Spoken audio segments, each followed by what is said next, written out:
आज in plants को हम कुछ फैमिलीज में डिवाइड करते हैं। सबसे पहले है रोज फैमिली, जिसमें ना सिर्फ रोज बल्कि और बहुत से इंपॉर्टेंट फ्रूट्स इंक्लूड होते हैं।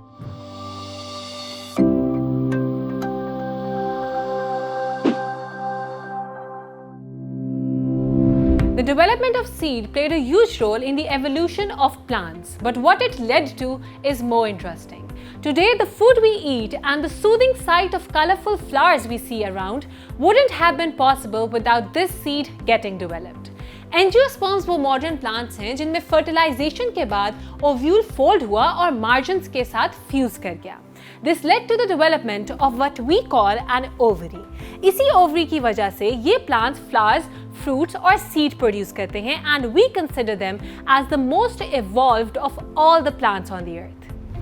इन प्लांट्स के अंदर शूट मॉडिफाई होकर फ्लावर में चेंज हो गई। इस फ्लावर के 3 बेसिक स्ट्रक्चर्स थे, a pedicel, a thalamus and 3 types of floral leaves, namely sepals, petals and carpels.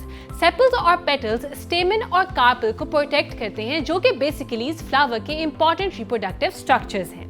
स्टेमन has 2 parts, an anther and a filament. Anther वो जगह है जहां पे पोलन ग्रेन्स प्रोड्यूस होते हैं, whereas a carpel consists of 3 parts, a stigma, style and an ovary. इसमें से ovary वो जगह है जहां पे फीमेल गैमेट्स प्रोड्यूस होते हैं।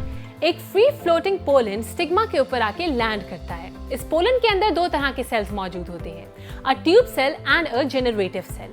ट्यूब सेल एक ट्यूब फॉर्म करता है जो कि जेनरेटिव सेल को कैरी करके ओवरी तक पहुंचता है। यहाँ पर ये generative cell 2 male gametes produce करता है। पहला मेल गैमेट एग के साथ फ्यूज करके जाइगोट फॉर्म कर लेता है, जबकि दूसरा मेल गैमेट यहाँ मौजूद एंडोस्पर्म मदर सेल के साथ फ्यूज करता है। मगर सवाल ये है कि यहाँ ये एंडोस्पर्म मदर सेल आया कैसे? वेल, इनिशियली ओव्यूल के अंदर एक मेगास्पोर मौजूद होता है that undergoes 3 rounds of mitosis.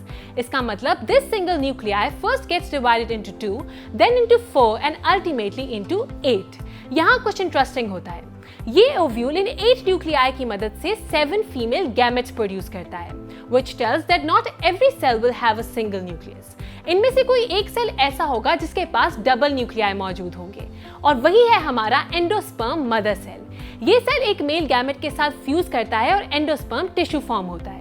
अब क्योंकि एंजियोस्पर्म्स के लाइफ साइकिल में साइमल्टेनियसली ये 2 फ्यूजन्स होती हैं, इसलिए हम इस फेनोमेना को डबल फर्टिलाइजेशन का नाम देते हैं।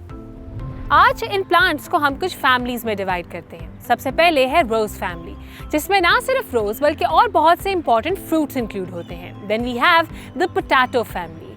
ज़्यादातर हाई क्वालिटी प्रोटीन की सोर्सेज हमें इसी फैमिली से मिलती हैं। Then we have the cassia and the acacia family. Cassia family में वो तमाम खूबसूरत प्लांट्स इंक्लूड होते हैं that we use for decoration purposes, and acacia family includes important wood. इन प्लांट से मिलने वाली लकड़ी को कंस्ट्रक्शन पर्पसेस के लिए इस्तेमाल किया जाता है। Last we have the grass family that includes most of this cereals, wheat, maize, rye, barley and rice. This family is responsible for feeding majority of the living population on planet Earth. These were just a few examples I could quote. Perhaps it's clear. Angiosperms are the largest and the most diverse group within kingdom Plantae. Comprising of more than 300,000 species, these plants are said to be running the world.